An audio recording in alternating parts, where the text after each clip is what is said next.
Runner-up 44 here, checking in from several months of not making videos because I'm too busy with other projects that want to make videos. But jumping in to finally do a first look or deep dive into this new scenery I've been working on out here in Alaska. It's Fort Crosby, which has been on the back burner for a little while now, and finally dug it out of storage. Uh, 2 or 3 months ago, maybe. Had a little bit done on it, but decided to scratch the old project and pretty much just start over from the ground up because I had been, continuously learning throughout the period I had not been working on it, and, well, it just felt better starting fresh and then applying my entire skill set to it. Anyways, this one is nearby to the first payware scenery I did for the simulator, which was Chinona Cabin Strip, which, as I center it there best I can, you see the smaller hill there in front, where there's no hill on the right hand side. It is right in that area. So I believe it's sub 10 nautical miles, if I'm not mistaken. And then, of course, in between that slightly, or in between us, is is Snowflake Lake, and that's the freeware that I overhauled or reduxed. I don't think it was that long after Chinona Cabin Strip.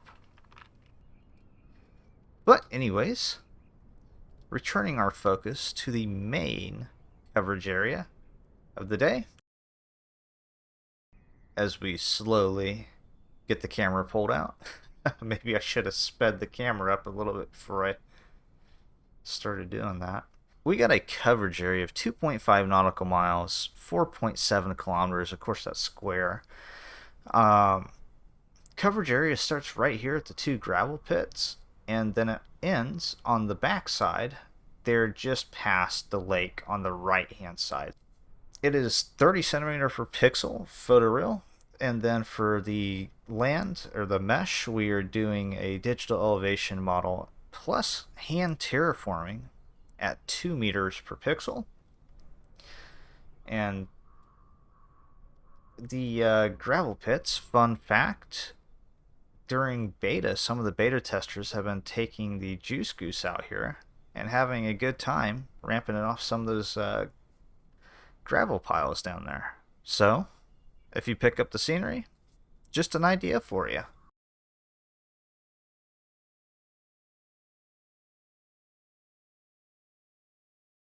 Alright, so here we have it. The one and only airstrip in this coverage area, Fort Crosby. We've got a very simple airport layout, and it's based around the idea of the airport or the airstrip pretty much just having recently been completed, which is kind of how it is in real life. So we got some machinery laying out and about. We got pretty much a brand new hangar. Of course, the hangar's been worn and a little bit, some dirt and grime on there. You can see it better in the right lighting conditions, but so it's done in a way to not be like overkill. It's not been sitting here for 20 years, right? But it's maybe been sitting here for a year or two, a couple years at least. So just kind of grime it up accordingly. And then we'll cover some more in the hangar later on, because that actually gets a little detailed. And I'll cover that more once we start talking about the dynamic features inside the scenery. But sticking from the bottom, moving towards the top, let's keep moving up the base layers of detail here. So probably the next thing to jump into is vegetation. If you're familiar with any of the sceneries I've done in past, Chinona Cabin Strip, Snowflake Lake, even Stampede. I had to think on that one for a second. I don't know why I made it. I should know it. Anyways, if you're familiar with any of those, I guess not necessarily Stampede because it doesn't use any of these trees, but any of the other ones, I've really, up to this point, only had one type of tree, and that was the pine tree models. So I wanted to diversify a little bit, get a little bit of coloration difference in there. So we added in some birch trees this time around. Decided to open up tree it is what I used to build them, and build them from scratch. So now we have a little bit more diversity out here, as this area is not just pine trees in real life. Obviously, if you're looking at the default vegetation, it's mostly using like all pine trees from the looks of it. I guess not. I guess they're not all pine trees. Never mind. Scratch that. Back on track.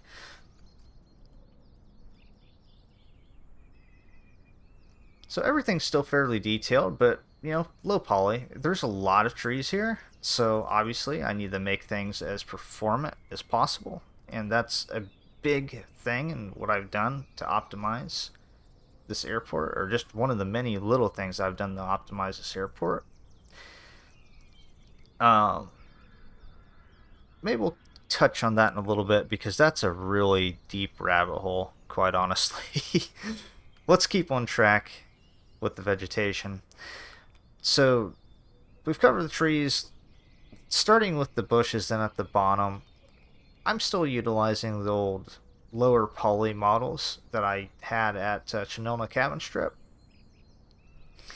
And obviously, like, okay, they don't look bad, right? But I honestly, for this project, wanted something a little bit more detailed. So did a little bit of texture shopping and came up with these models here. So this is all 100% native vegetation. Much more detailed than the older models, and it aligns the entire airstrip. Well, to a certain extent. Mostly just this area here. But yeah, it's highly detailed. Lots of polys there, but not so much to the point that it brings the simulator down to its knees. And like everything else, highly optimized. I've also gone and placed some new clutter models. So we got, of course, rocks all over the place. Bigger rocks, smaller groups of rocks here and there. Got some new log models that I made, log stacks with pine and birch. The flowers, of course, which have been around since the Forewood scenery, with the fireweed here, which is the purple flower, native to Alaska. And some new grass that I threw together for this scenery to kind of cover some of the areas in between. And obviously, for my sceneries, especially up here in Alaska where I put most of my focus, I've tried to make all my vegetation native. So, as I think I mentioned, all these shrubs down here are all native to Alaska. The trees are native. But not everything's going to be 100% right. So the general wildflowers here, there may or may not be a flower like that in Alaska. I don't really know. It's wildflowers. But the fireweed for sure, the purple flowers definitely are native. And either way, it just looks good. It ties it all together. And I love putting a heavy focus on vegetation in my scenery as well. It's just something I've done since the P3D days, and even wanted to do since the FSX days. But obviously, extremely limited by performance in those simulators, whereas I'm not as much now. And that means I can put a lot more detail into my add-ons.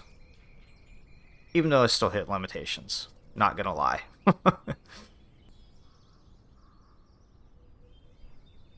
So I just want to take a moment to appreciate this ground texture, because I finally cracked something that I've been trying to crack for a long time in this sim, and it mostly wasn't cracked, quite honestly, because I just didn't look into it enough. It was always kind of a back burner thing I wanted to learn. So I've always tried to incorporate some form of ground textures into my sceneries. Obviously, I have the aerial imagery, but at 30 centimeter per pixel, there's only so much resolution there. And what adding, apron ground textures into a scenery does is it allows me to use a tiled texture, which can be, the max resolution achievable by the sim. So it often comes out looking a lot more detailed than what just the standard aerial imagery can give me. So I've taken advantage of that in this scenery. I put down this dirt texture is actually, you can see with all the rocks and stuff scattered about here on the right hand side, it's actually from Chonilna Cabin Strip. I started using it there, but at the time it was just an albedo flat texture. I finally learned how to do the NRM maps, which allows me to use a roughness channel and normal map as well to give it a little bit of height data. So it adds a lot more definition to the ground texture. So I love mixing in stuff like this to the sceneries just because it really, you can give it some extra resolution where you really need it, and with the right texture it can go a long ways. Especially when you do stuff like this where, the gravel's kind of brushed away and it's just a little bit of a dirt there with some rocks in it. And then, gotta be a little extra with it and top it off with some smaller pebbles and stones just to give it the or just to tie it all together. And of course I got some more rocks around this area as well. But also talking on the topic of the textures, gravel, that's existed as well, but that's gotten the NRM treatment as well. So at different times of day, you can actually see detail in the gravel. Let me see if I can get a better, maybe a lower light. Let's go later on in the year. Yeah, okay, so now you can see the height data starting to pop up and give it that unlevel look. And then, of course, like I said, it has roughness now. So technically, in a way, it's full PPR and not just albedo or diffuse. Alright. So let's think here. What else is noteworthy in this scenery? Well, the coverage area for one. So it's not just the airstrip. Obviously, the airstrip is the center. In theory, it's not actually in the center, but it's the center of attention of the entire project, where most of the detail has gone. But I can't skimp on the coverage area, and there are several dozen cabins throughout this coverage area. So we got the little trail here that leads up. Actually, if we look back, it leads up from the hangar there, cuts in down here, which actually is some more detail back here, but cuts in, runs along here,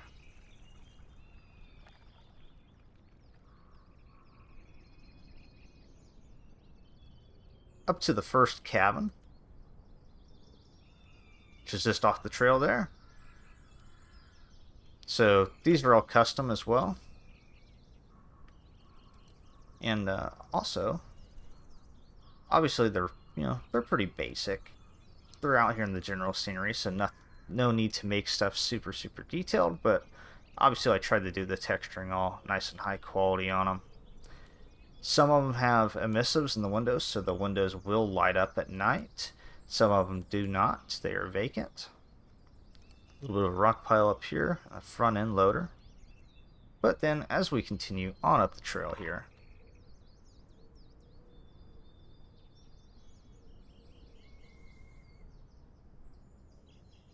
we got the main residence for the airstrip up here on this hill, as well as two smaller cabins there, a camper, some power coming in,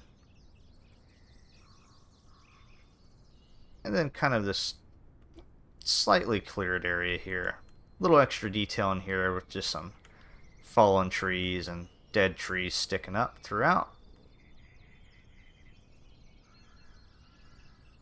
But as I said, the coverage area is quite expansive, and there's several cabins throughout it.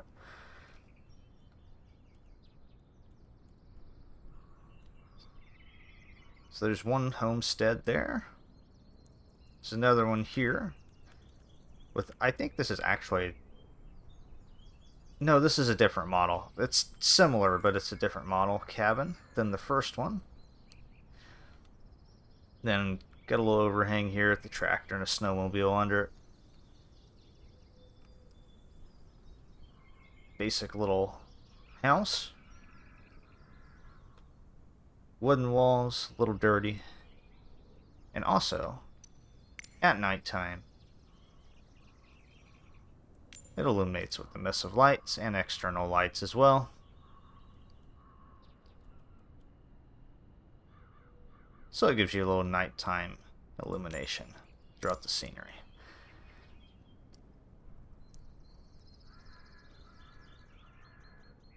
And just all throughout, you're going to find just little areas with cabins. Some of them are going to be reused, obviously. Like, I didn't make cabins or, custom cabins for every single spot. That would be a lot of unnecessary work for areas that aren't, points of interest. But for some of them, I did try to make them, kind of point of interesty in a way, giving them some little extra detail. Like this one here's got some nice shrubbery around it. A couple 3D trees here and there. It's got an outhouse. Actually, probably the nicest outhouse I've ever seen because it's got, let's zoom in.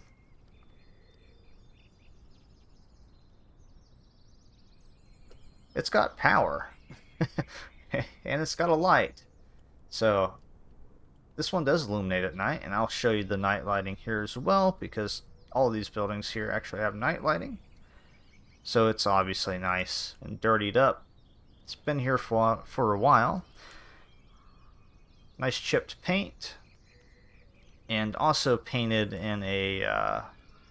actually, I didn't like it at first, but the yellow kind of grows on you in a way. I guess just because it's a little different. But these here are the most detailed out of... Well, yeah, I think the most detailed out of all of the general, buildings out here in the coverage area. And I put a little extra work into the back patio or back porch area here. Put some firewood up there, a bucket and a chair. As you can see, it's got lighting as well.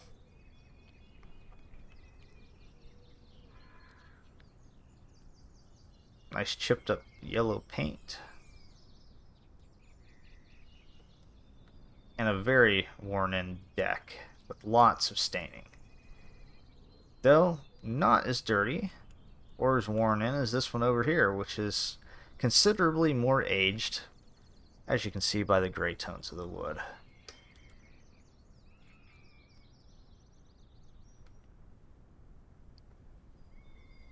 And then I actually took the time to do a little bit of underside detail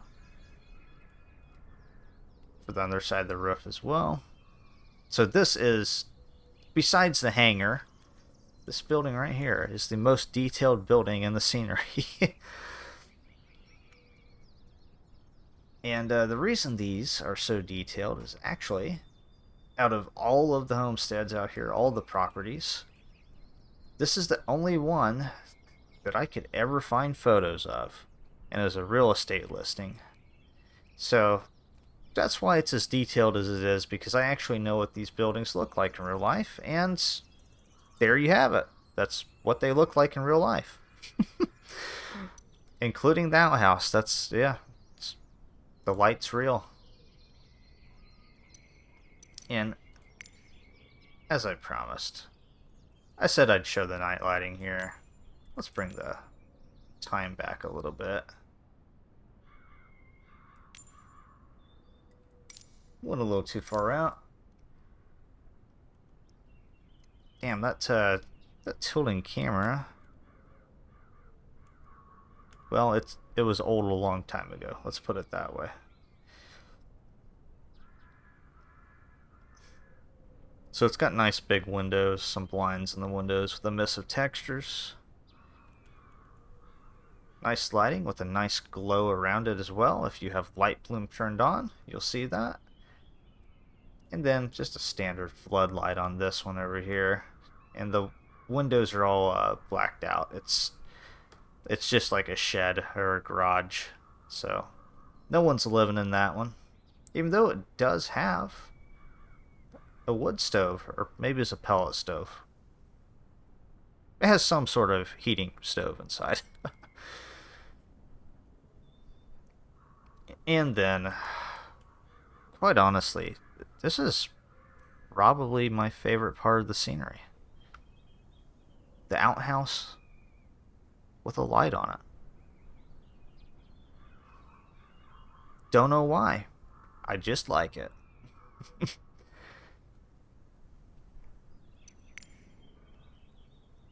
Get the time back. It's a little later in the day, so we got some daylight here.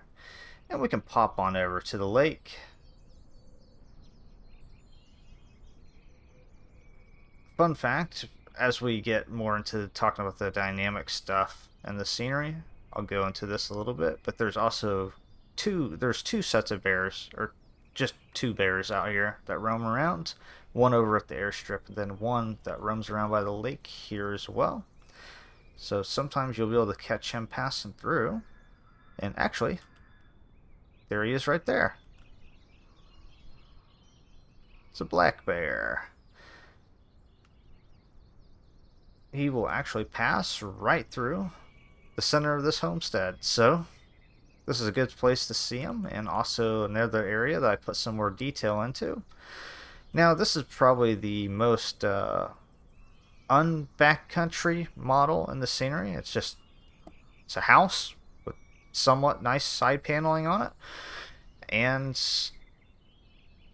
yeah, I didn't have any photos of this property, so I just made something up. This is what I came up with. And it was based on a house in Alaska, so it counts for something, right?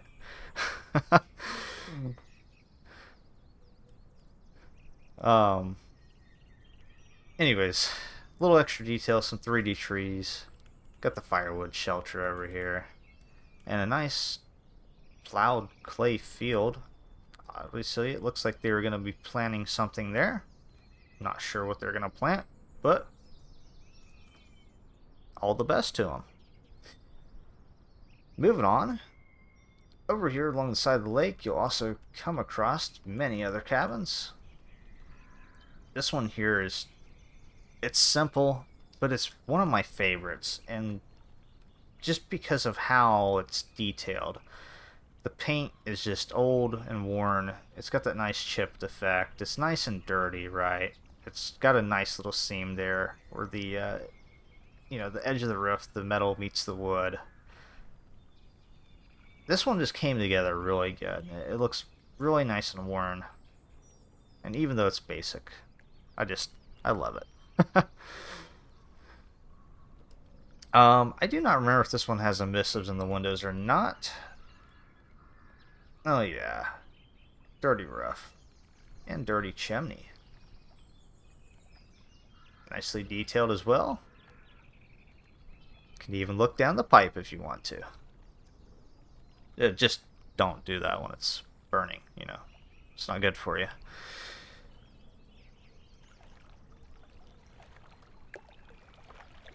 This is the next most detailed area in the scenery. Got the nice trusty beaver parked out front here. I did recently redo the textures, well, quote unquote redo. I didn't really redo them. I took the old diffuse textures and I generated PBR textures. So technically this aircraft is PBR now, but it's still using the original textures. So obviously it doesn't look as good as if you were to repaint it, but it's a static model. It's low poly. And it works for what it needs to do. Got the little trusty rowboat there flipped over. Nice little dirt mound here, which I hand terraformed. Some extra vegetation, 3D trees, etc. And some nice lighting on this one as well at night. I just love that light bloom. And then obviously emissives in the windows. This is probably, out of all of the buildings, the ugliest out of all of them. Click on the right menu here, get my time of day back. but it's got really nice wear on the nice red deck.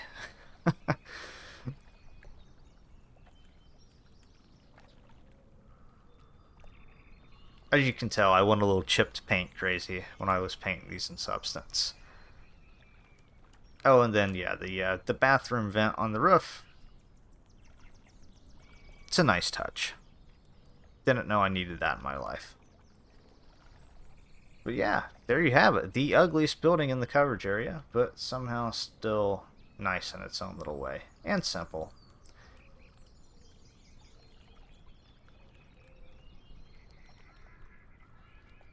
Going on across the lake here, and obviously there's going to be some default generated buildings mixed in. I didn't do like every little thing. Kind of my rule of thumb for this project was if there's an auto-generated building that just completely did not line up with the image underneath it, then I would exclude it and I would place a model, a custom model there for it. But there are several that did align perfectly. So I decided to just leave them, and if in the future, for whatever reason, they become misaligned, well, we'll cross that bridge when we get to it.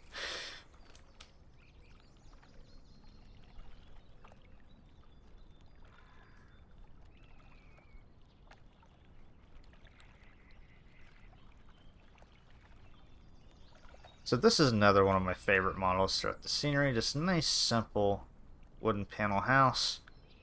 With the wood material on it is really nice. I do like it. And it just, the lighting, it takes lighting really well as well. Let's see if I can get some lighting on the front of it. And what can I do? Maybe... let's try like August. Gotta get the sun a little lower. September.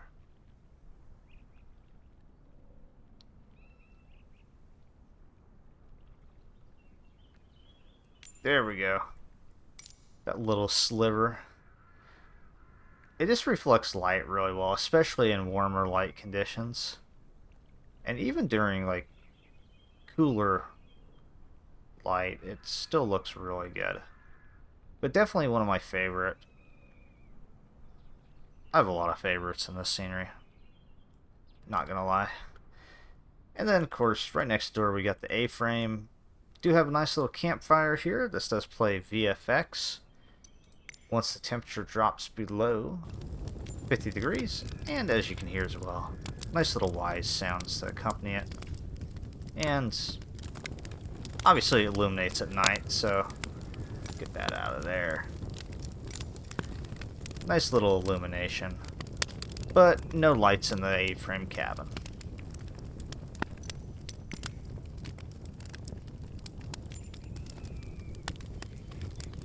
And I'll actually, for now, I'm going to leave the temperature a little bit low because that'll kind of get me into the environmental side, or, excuse me, the dynamic side of the scenery.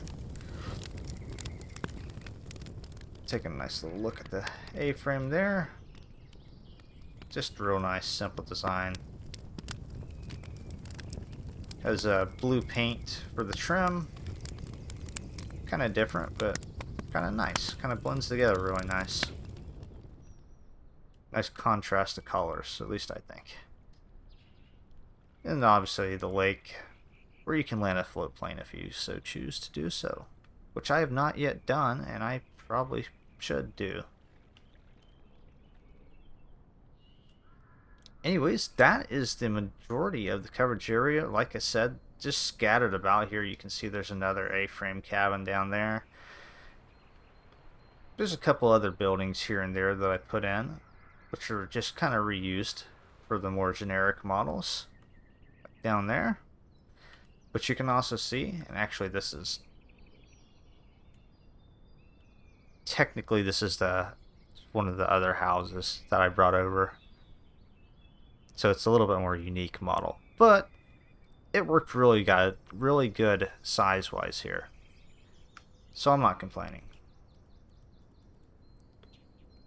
But as you can see there, we got nice little chimney smoke out of the occupied cabins. Once the temperature drops below 50 degrees, just like the campfire. And that brings us into the dynamic side of this scenery, which is, it's one, I wouldn't say it's my favorite thing to do, but it is very high up on the list. I do like the vegetation side of things, but I do really like making dynamic stuff. And we can see the bear there. Whoop, pops up in there. That is a bug.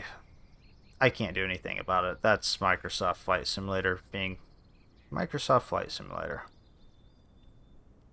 The bear walks up the tree collision.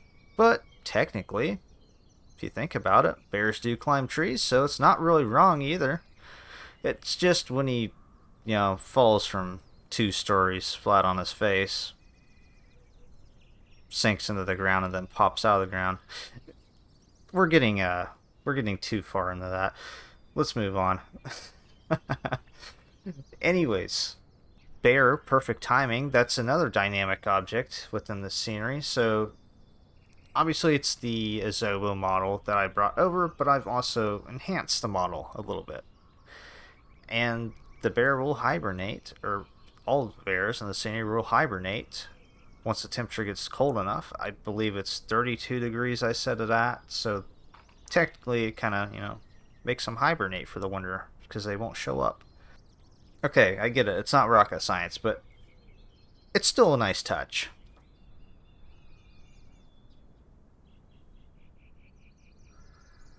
But no doubt, the most dynamic part of the scenery is the hangar here itself.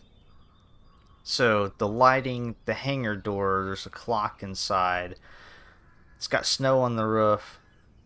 It's just pretty much, I went crazy when it came to dynamic stuff on this model. And it's got an interior. We'll slow down the camera here so I can get inside and take a more close look. It's got some nice clutter thrown about. You will recognize some of these models if you've ever flown in the forward farm scenery. From the boxes to this parts washing station, the toolbox, tools, can, and I believe the plastic table here was in it as well, the trash can. But these models have been completely repainted. So Microde painted the original ones for forward farm as well as did the models. These are obviously still Microde's models, but I have taken the opportunity to repaint them specifically for the scenery because I wanted to include them as part of the hangar merged together. So I just grouped them all in the one texture sheet, paint them all at the same time. Works out quite well. And if I ever want to change up the scheme, I just put the textures inside the airport instead of the object libraries. Which, speaking of, these objects will not be in the object library initially upon release. I do hope to put them in there as separate objects eventually, but I haven't put the time into optimizing them as single objects yet. And creating LODs and all that, which should have to be done for every single model. So it's a little bit of work, but eventually it'll probably work its way into the object library. And then, obviously, there's some newer models scattered throughout here as well. One being the metal shelves over here, that's new. The fire extinguisher down there is new. Got the ladder over here, which I modeled off of a ladder that I have out in my garage. Had all the references I needed. Probably still not exactly the life, but it's a nice ladder. And then we have the plastic shelves over here. That's something new I did. And what else? Oh yes. My favorite model out of these clutter models by far. It's the engine hoist. It just looks freaking fantastic. PBR in metal. Get nice little reflection off the metal. Maybe a touch too shiny in the sim, but hey, it looks good. Nice scratched up metal there. I love the shade of blue. The wheel casters. All the detail in between. This is probably the most detailed model. Okay, let's put it this way. The most detailed clutter model in this scenery. Probably the Ski-Doo actually is the most detailed, now I think about it. But as far as the other models go, there's definitely more polys in this than most everything else. But it couldn't be helped, and a lot of that is actually the chain here. The chain and the hook and the bolts took quite a bit of that.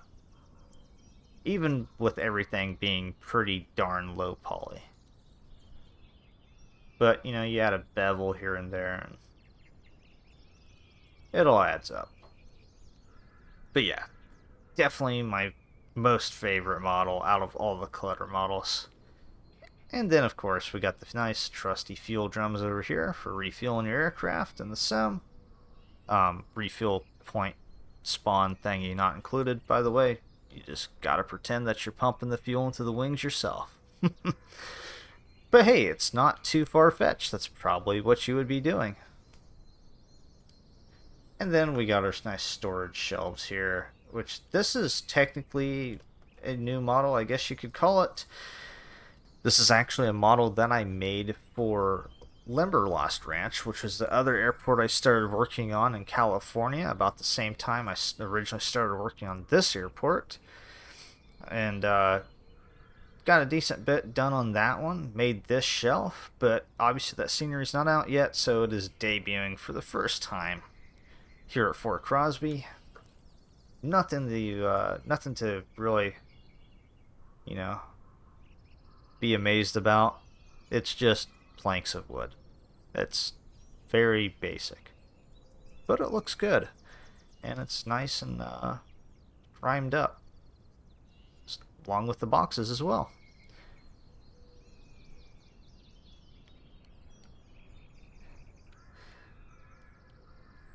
We also have great lighting inside this hangar. So lots of lights up there on the ceiling. We have 2 lights, one on each side of the door here, as well as another one here by the door. And I'll change the time here so we can take a look at the lighting. There we go. Yeah, I love the lighting of this hangar.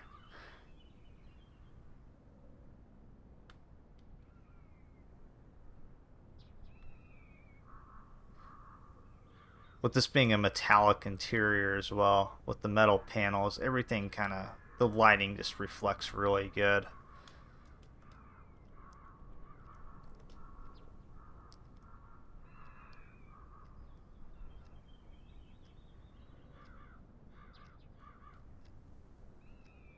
Oh, I love this. I don't remember who made this repaint, but I love this U.S. Army paint for the Beaver. It's been kind of my flagship paint that I've rocked the entire time I've been working on this airport. Even made its way into this video and the trailer. So, definitely been flying the wings off this thing, and the lighting just looks so good.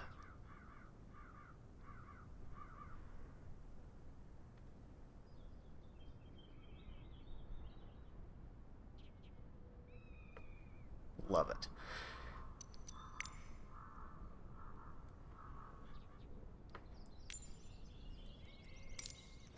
So the lighting, I have included some expanded features on.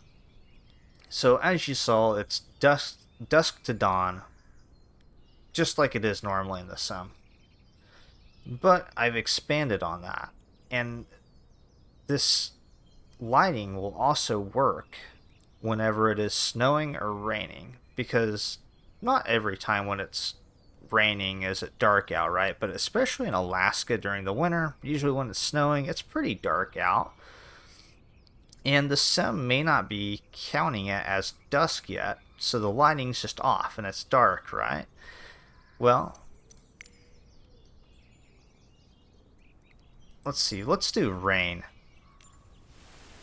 because it's nice and gloomy when it rains here as well. And we can see that the lights come on. And it'll do the same thing when it snows as well. This is a very,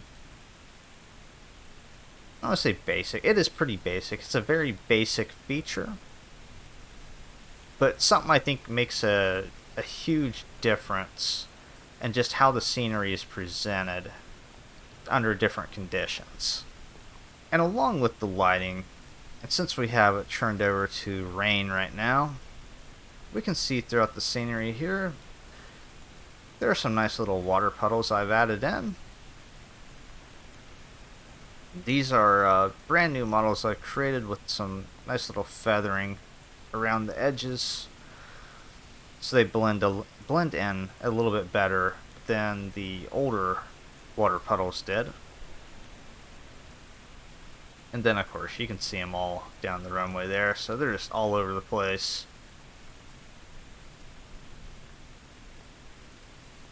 Little extra touch.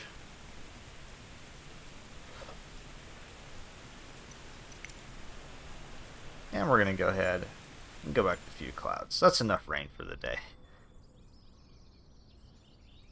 And before we get to the hangar door, let's go back and take a look at the clock.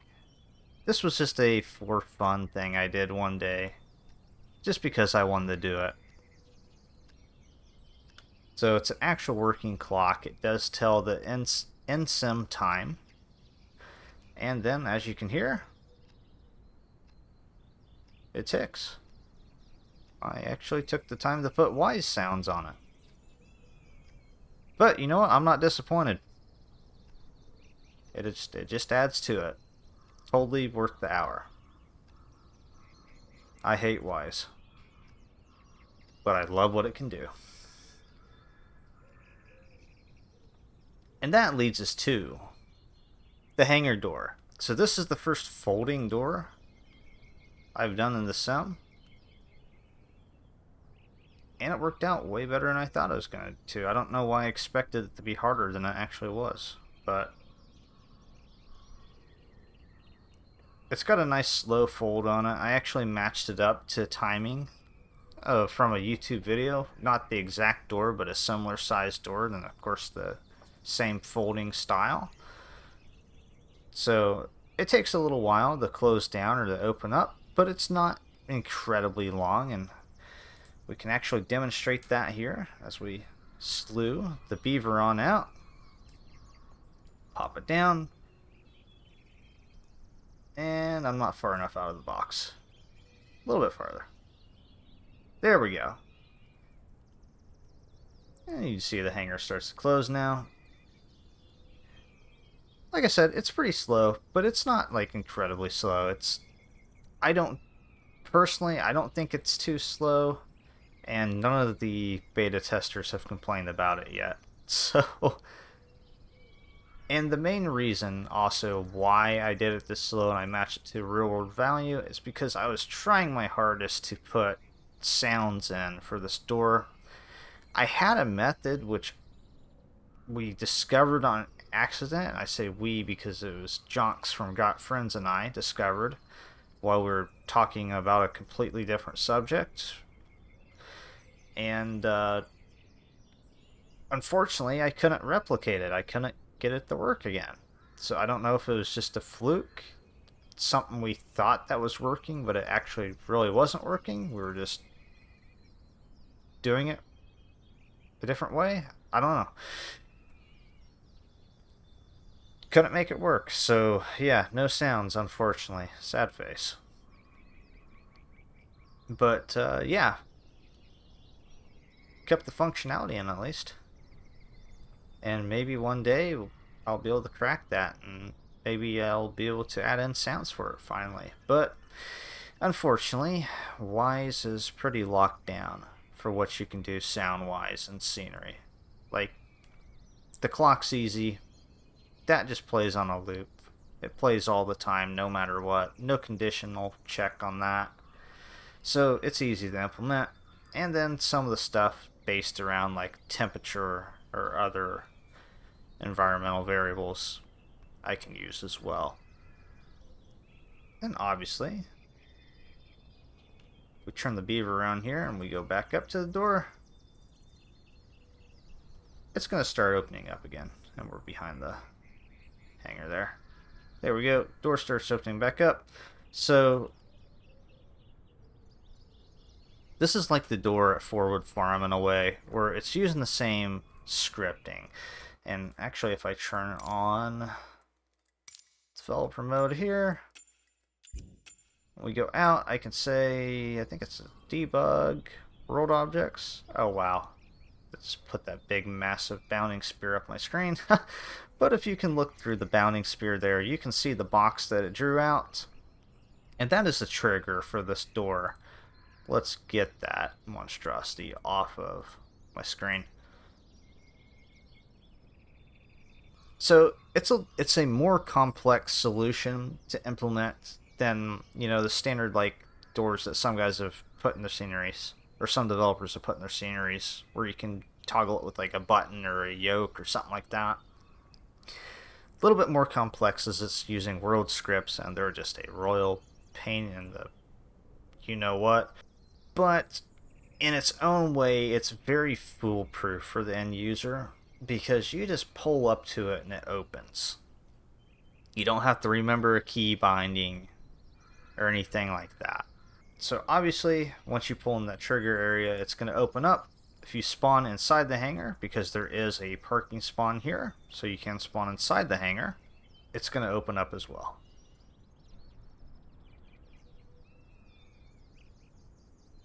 Anyways, I guess to talk about some of the final dynamic objects, we gotta go over the winter, and this is where things get a little bit more complex. So let's change our season here. We'll just use the default snow preset. And this is a first for me doing it in this scenery, but I have added in snow berms along the edge of the runway.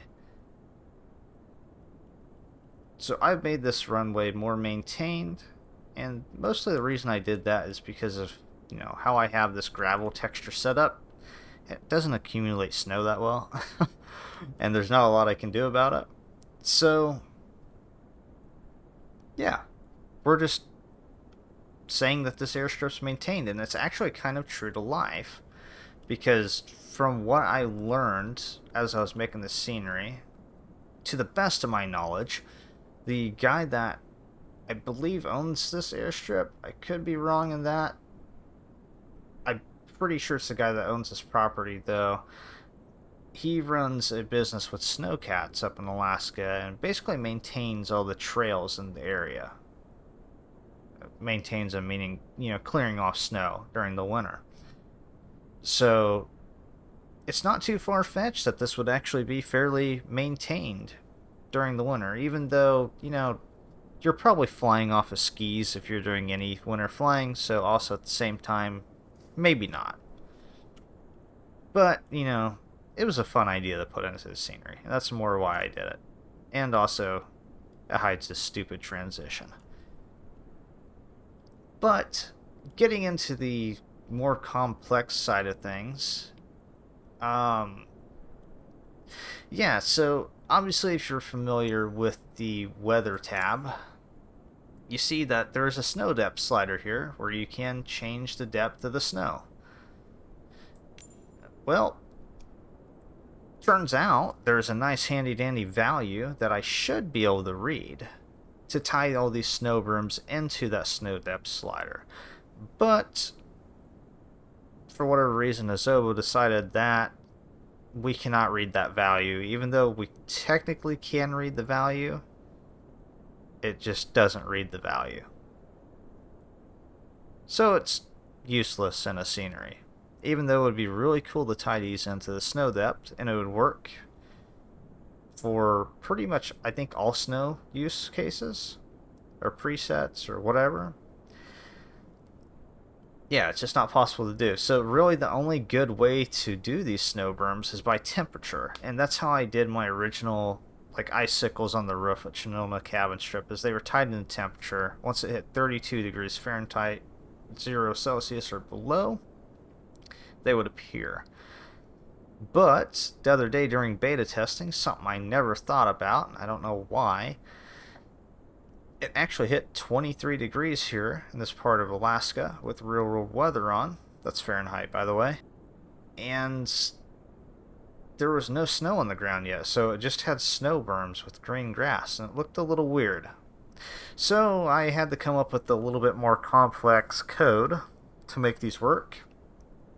And yeah, so they display, let's see here, because I'm not going to be able to remember this off the top of my head. Okay, so 10 degrees Fahrenheit or negative 12 Celsius. At or below that temperature, they will show at all times. And the thought behind this is at 10 degrees Fahrenheit, there's probably a pretty good chance that there's snow on the ground by that point, because it's been cool or cold for a little while at that point. So, greater chance for snow to pile up, right? And then the other factor is it could be that temperature, or it can be 23 degrees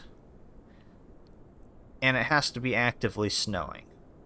And the reason why I did 23 degrees and actively snowing, well, if you look at the weather panel on the snow preset, it is currently 23 degrees and it is actively snowing. And that's because, obviously, the snow berms would not be showing up with the snow preset right now. And I kind of wanted to work with the default snow preset, so this was the compromise. But I think it's going to actually work out in several different cases, because I think it's going to be compatible with most snow presets, so it should work. And then obviously if there's maybe just some light snow and no precipitation, they're not going to show up, but that wouldn't be too unrealistic, because there'd have to be snow piling up obviously for snow berms to be pushed. And then obviously there's going to be a little point in between that gap where they're not going to show up as well, but that's kind of a compromise. There's really no good way to do these. It's just you write something kind of complex and you hope for the best, I guess is the best way to put it. Sorry, I probably got way too deep into that, but that's it's going to be in the PDF. All this dynamic stuff I always put in the PDF, during what times or what circumstance the object will show up. So that's if you want to see, make sure you're seeing the object or see the object in general. You can hit that specific criteria to be able to see it. So that'll be worded out a little bit more simple and easy to understand in that PDF. But yeah, it's just basically it comes down to the fact that one, Azobo didn't make it simple to do by giving us the one value that would just make it really simple. So I had to do a big messy workaround with different checks to, make it somewhat realistic, so we don't have snow berms with green grass. Nobody said it was going to be easy. But while we got the snowy snow here, we'll journey on back down to the hangar. And this brings us to not the last dynamic objects in the scenery, but the one of the last most noteworthy new things, semi-new things. We got 3D snow on the roof of the hangar, and we also got 3D icicles along the edge of the roof now. Now, the Icicles idea, obviously, it's not new. I put that in my first payware scenery for this sim, but it was just a 2D plane, very basic setup. Now I went full 3D, added the roof snow for a little extra touch. And, you never know. Maybe in a future update for the cabin strip, maybe it'll get that treatment as well. Actually, you should probably expect it to get that, whenever I get around to doing that. But yeah, it's a nice touch.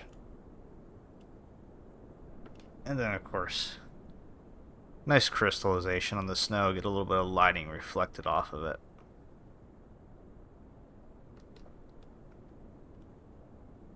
And this is the only building as well. So the lighting, I should probably say the lighting on this building, um, the extra work I did to that system is only for the hangar. The rest of the buildings throughout the scenery, they all just use the standard dusk to dawn.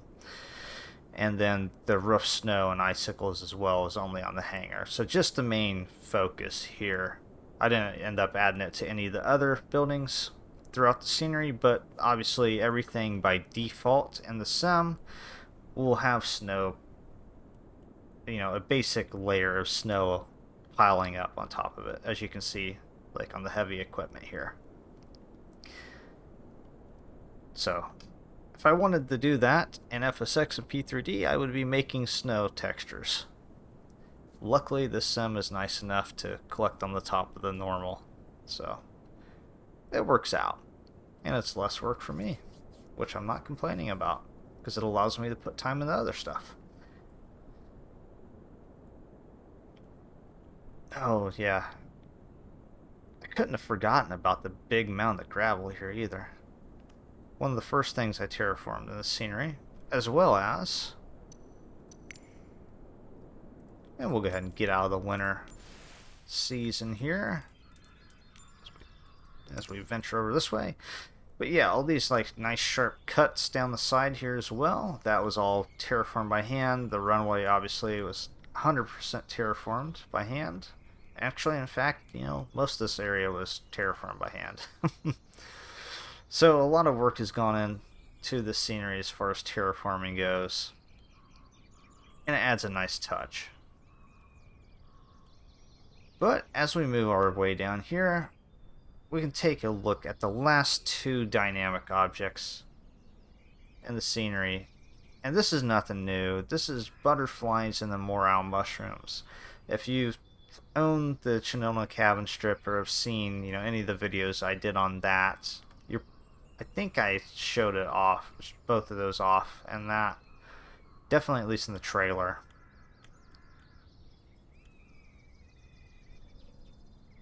I gotta remember. Let's go to one place I know there are mushrooms. So we got butterflies, and there should be. There's no mushrooms here.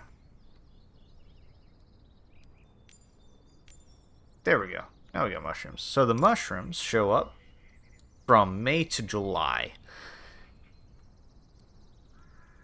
And there they are right there. So you'll find these scattered throughout the scenery. They're mostly around areas of detail that you would direct your attention to. So, rocks or logs or something like that. Obviously not around every little rock and log, but we got some hiding out there.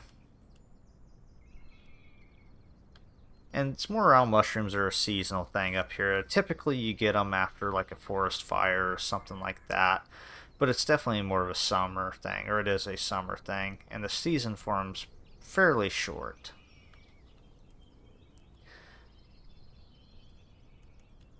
And then, of course, looking throughout our nice vegetation here, we got a butterfly down there fluttering away. There are 4 different butterflies, all native to Alaska. So be on the lookout for them as you're around the flowers here, and you'll only find the butterflies around flowers as well. So just adding a little bit of logic there. Not just throwing them out there and saying, oh, hey, look, a butterfly in that field, Gotta keep it somewhat realistic. And as my speaking voice is on its last leg here, near the tail end of the video, I guess it's time to close this out with some closing information on the scenery. So this scenery is going to be released on this coming Tuesday, which is, pull open the handy calendar here, October 24th here in the US. Not sure on the exact time yet. That depends on factors. But definitely going to try to release this on Tuesday. It's going to release on the Emerald Scenery Design store, our own my own web store, first and foremost here for PC only. And then, actually, I'm going to be submitting the scenery to Marketplace, MSFS Marketplace, I think before I technically release the scenery on my web store. But it's still going to take time for it to come to the marketplace. So expect it to take several weeks, but it will be coming to marketplace for PC, and I hope Xbox as well. Obviously, I cannot do any of the Xbox testing until I have submitted it to that platform and they get it, set up on the platform, and I can go in and test it. So I do not know how this is going to perform on Xbox. I can only guess at this point. I think it's going to do well. I think it's optimized. I've put all this time into optimization where, pretty much everything has LEDs. Texture management's taken into account. Textures are getting unloaded when they don't need to be loaded, like normal maps and comps and stuff like that. Probably way too detailed there for people that don't know much about development in the sim, but let's put it this way. As you get further away from an object, it gets less detailed. It also unloads the textures, which frees up memory. I put pretty much I've tried to do the Xbox optimization practices as best I can. The scenery, obviously, for some objects, there's a fine balance, a balancing act between a model performing well versus it looking good. And some objects you just have to prioritize look a little bit more than performance, but all the performance is still there.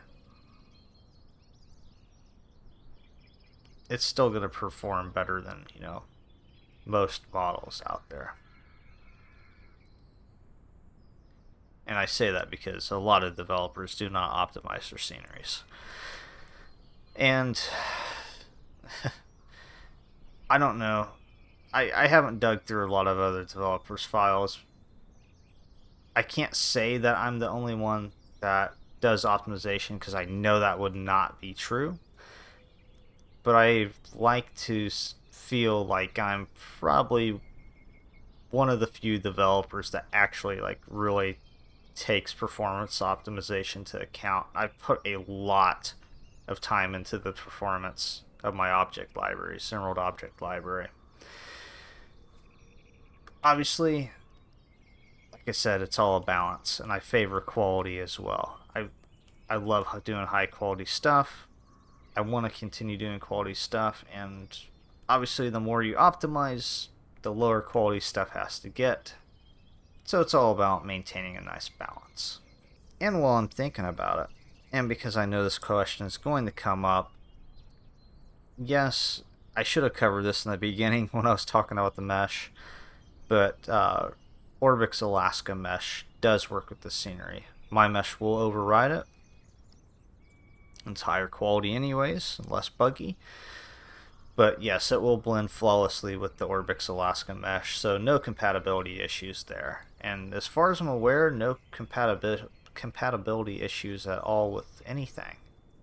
I don't know of any add-ons that would conflict with this, so should be good on that front. Except for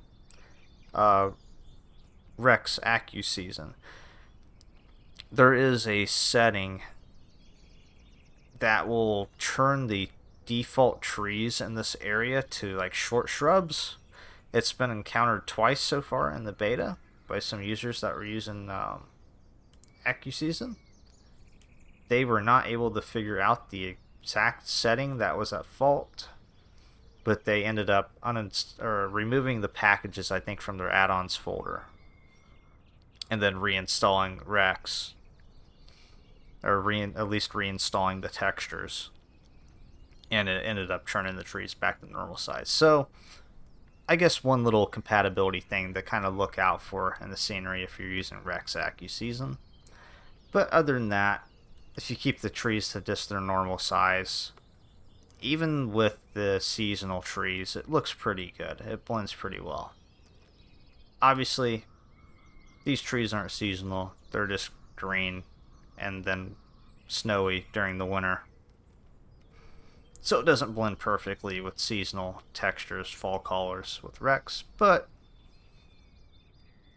it doesn't stick out like a sore thumb either. Anyways, thanks for joining me, taking a deep dive into the scenery. I'm sure, absolutely sure I didn't cover everything, but I think I hit about 95% of it at least. And I don't want this video to be overly long. We're probably already looking at like an hour-long video. Maybe 40-something minutes if I really edit it down. But, yeah, we'll cross that bridge when we get to it. Anyways, guys, thanks for checking out Fort Crosby. It's going to be released, like I said, this Tuesday for $9.99 US at the Emerald Scenery Design web store. And then coming at a later date to the marketplace for PC and Xbox whenever Microsoft signs me off. The struggle is real. Thanks for joining me, and have a great rest of your day. Rotornet44, over and out.